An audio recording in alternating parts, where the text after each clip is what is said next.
Today I want to talk to you about my big Idaho garden plans. Now I know I'm like a year out because I'm probably not going to be gardening till next spring and it's not even Labor Day yet. But I moved into this apartment from my house, which had a big garden, right before everything was starting to bloom and blossom. I just feel like I missed the whole garden this summer. So I'm already planning for my next garden in my new house. So one of the first things I'm planning is getting my garden up and going as early in spring as I can so that I can make sure that I can take advantage of one of the things that means the most to me, which is my gardening and homesteading. So let me talk to you a little bit today about some of the ideas that I have and some of the things that are going to make it really fun and also hopefully add a lot of flavor to our life. So after gardening pretty much my whole life in California, moving to Idaho, I realized it's going to give me a whole array of things that I've never really been able to grow here. So I'm very excited to try some of these new fruits and vegetables and see what I can do to improve on the garden that I used to have, learn from some of my past mistakes, and do some things completely different. So the first thing that I have in mind is setting up Hugelkultur. If you've never heard about this, this is a way of gardening that really came from the Germans, and they put together Hugelkultur as a way to extend their garden life, to make sure they were doing more drought tolerant gardening. And I think living in the West, really anywhere in the West, we really have to think about the drought we're in. I don't know if it'll last throughout my lifetime, my kids' lifetimes, my grandkids, I don't know, but I want to be more prepared than not. So in my previous garden, what I relied on were timers, sprinklers, drip irrigation, things like that. In this garden, I want to make sure that I definitely am relying on drip irrigation and having all that as a backup, but I'm going to be setting up something called Hugelkultur.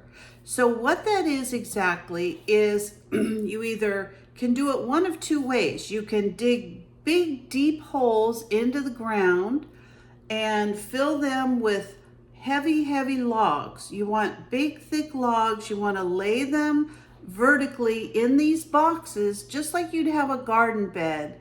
And then you want to fill them with other branches that get, from big to small so that you fill in as much of those little spaces as possible.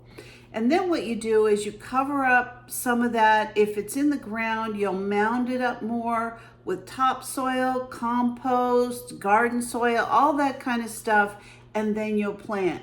The whole idea, well, before I tell you about that, let me tell you about the other kind, which is probably more what I'm going to be doing, is doing the same thing, but I'm going to do it in garden beds. So I'm not going to be digging as deep of a hole into the ground. Instead, I'm thinking of different ways that I can make garden beds out of all kinds of different materials. I'm still thinking about what I want to do, whether it be cinder blocks, whether it be, those retaining things that they put into hills. I may do something like that. I haven't really decided. I may do cedar or redwood. It's just that the wood has gotten so expensive that I really think I just need to think outside the box. I may even buy some of the planter boxes already done. I don't know that piece of it yet, but I'm kind of leaning more towards the boxes. I just think they'll be easier to maintain. So what I plan on doing is setting that up. I've looked at all kinds of things in my area of where I'm moving to through Craigslist, OfferUp, looking for free wood. Now, obviously I want to stay away from toxic type of woods like eucalyptus or black walnut, but oak or, regular pine or whatever it is that I can find, there's tons of it there. I don't know if people just chop down a lot of trees, but I'm going to be taking some of that dead wood, putting it into my boxes, and then, filling everything in with a top layer of compost and starting my gardening that way next summer. So Hugelkultur is one of the number one things that I want to do to help with my gardening from here on out. And not only is it going to hopefully save on some of my water bills, but what I'm really concerned with is all this drought. I want to make sure that if push comes to shove, that I have enough types of things that I can grow with minimal water and be able to, feed my family, feed myself, all of that. Continue to can and freeze and those types of things. So that's what I'm looking at is Hugelkultur. That's the very first thing. The second thing that I want to do is I want to explore a lot of different kinds of seeds, things that I've never really had any ability to grow in Southern California. It's just been a different grow season. So I believe the grow season that I've come from was 9B. That was the grow zone that I was in Southern California.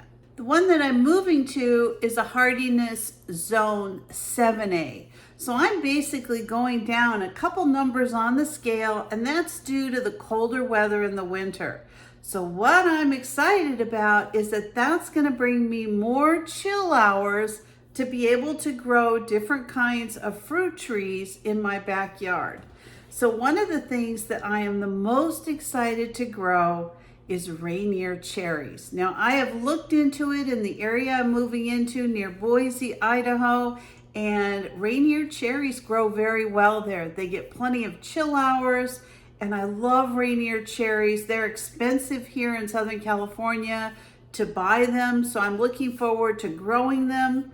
I'm hoping that, I don't know how long the time is to be able to pick them, but I'm hoping I can freeze them, I can can them, I can do all kinds of things I've never done before. So I'm very excited about getting a cherry tree.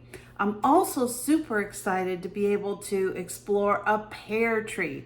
Now I know some of these you have to get, 2 different types so that you really get good cross-pollination, but I've always wanted to grow Bartlett pears. So I'm going to get a Bartlett and something else, and I'm going to make sure that I have pear trees that I can grow because I love canned pears. I love them better than fresh pears. So I'm very excited to make my own fruit cocktails, to be able to can fresh pears in their own juice. So excited. So pear tree, cherry tree, and guess what else? I'm going to be growing blueberries. So I want to have maybe 3 different kinds of blueberries that I'm growing. Same thing, eat them whenever they're fresh, freeze them for the rest of the time for smoothies and bowls and things like that. Another thing that I'm excited to be able to grow, now I did grow rhubarb in Southern California, but I had to have the rhubarb that had kind of the green stalks. I'm very excited to be able to grow some of the crimson red rhubarb. I've never had the rhubarb that I've been able to grow in Southern California that have the dark red stalks. So I'm very excited to grow that. I love strawberry rhubarb jam. It's one of my absolute favorites. I'm also really excited to be able to set up an asparagus patch. I love asparagus. I'm thrilled to be able to grow asparagus, and I'm going to devote a whole patch of my garden just for a long-term asparagus patch. Now, it's my understanding, I've never been able to grow it in Southern California, but it's my understanding you plant the asparagus in crowns, you put them somewhat close together, and a good asparagus patch can last you like 20 years. So I'm super excited about that and just can't wait to design that garden and get all of that put into place. Some of the other vegetables that I'm planning on growing in Idaho are very similar to the ones that I grew in Southern California. They actually have a very similar summer climate. It's just kind of a longer day. So I'm looking at growing tomatoes, I'm looking at growing zucchini, green beans. I love green beans. I love canned green beans, fresh green beans. It's one of my favorite things to grow on a trellis. Takes very little room and they're just very productive. I'm looking to grow a lot of peppers, cucumbers, kale, pumpkins, watermelon, and I want to give my try at sweet potatoes. I grew them 1 year in Southern California. They actually did quite well.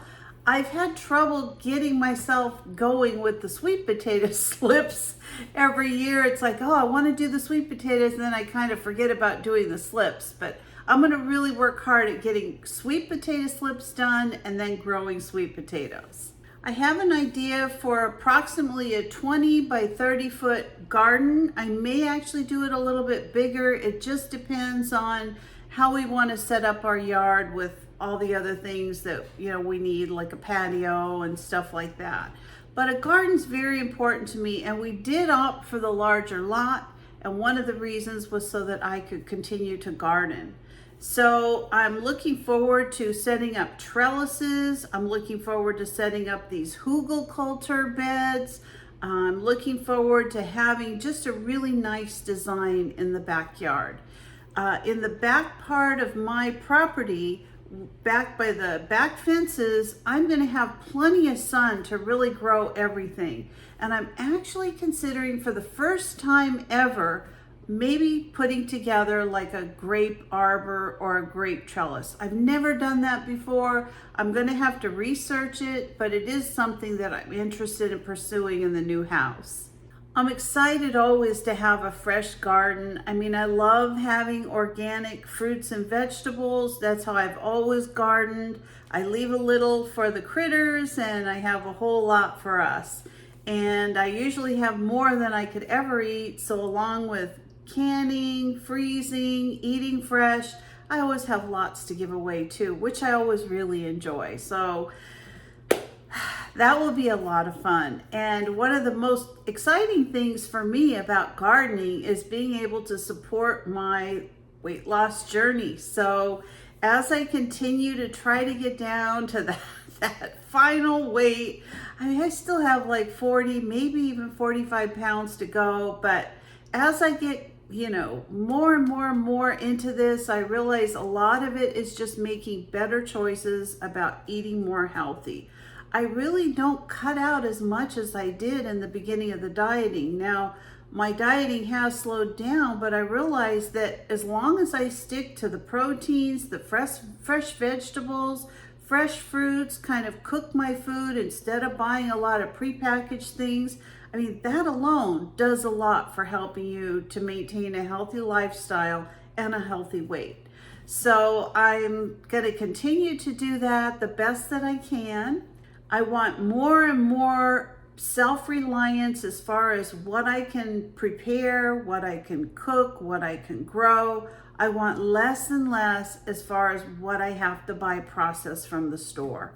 And even buying vegetables from the store, 80% of them really come, from what I've read, come from other countries. And you look at all the parasites that are attacking a lot of the foods, a lot of the growing conditions that we don't really know about. We don't know if people wash their hands after they use the restroom and then go and pick our strawberries. I mean, we don't know any of that. We can't control it, but we can control what happens in our backyard. And that's one of the things I really want to try to stay focused on, is eating healthy, eating clean, and eating organic. I also love the fact that getting outside in my garden keeps me moving, keeps me active. I realize I'm not sure it's going to happen this winter because I just have a lot going on with this new house. But I'm hoping next winter I can actually build a couple of cold frames. Those will help me to be able to garden at least like the lettuces and the lettuce bowl type of vegetables throughout the winter. So I want to design cold frames that I can put over the vegetable boxes in the winter and take them off in the summer, so that I'm not having to utilize any more space in my yard or my garden. So 5 years from now, I want to be in the place I was in my last house. I want to be able to walk through my fruit trees and pick lots of fresh fruit. I want to be able to go out into my garden and have self-sustainability for me, my husband, my kids, my family. I want to be able to do that as much as possible, enjoy fresh organic vegetables and berries and maybe grapes and all kinds of things. So I hope you'll join me on this journey over the next few years. I'm going to be documenting everything for those of you who enjoy gardening. I hope you'll enjoy this process that I'm going to be putting together and doing in Idaho. So thanks for watching today. I appreciate your support in subscribing, joining my channel. And if you're not a subscriber, if you could just take a quick minute and hit that subscribe button, maybe give me a like or a thumbs up or make a comment down below. Everything you do, I really appreciate it. So thanks again and have a great day. Bye-bye.